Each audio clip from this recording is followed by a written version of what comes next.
Gaya naman nakaraang taon na puno ng sayawan, kantahan at masasayang aktibidad ang pagdiriwang ng Sinulog Festival sa Kabataan sa Cebu City.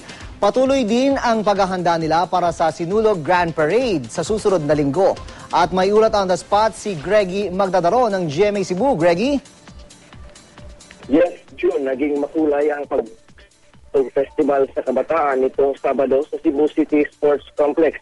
Nagkaroon ng dancing competition at showdown ang may 16 na kalahok mula sa iba't ibang eskwelahan mula sa Cebu Province. Itong contingents ang kasali sa elementary division, samantalang siyam naman sa high school division. Suot ang makakulay na costumes at props, isa-isang nagpakitang gilas ang bawat contingent ng kani-kanilang mga magarbong presentasyon na ikinatuwa ng mga manonood. Sa huli, nakuha ng Talisay City Central School ang grand prize sa elementary category. Samantalang nakuha naman ng Carter City ang grand prize na high school category.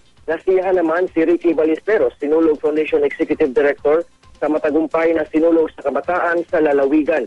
Mamayang hapon nakatagda namang idaos ang Sinulog sa Kabataan sa Dakbayan, kung saan maglalaban-laban naman ang contingents mula sa iba't ibang eskwelahan mula sa Cebu City.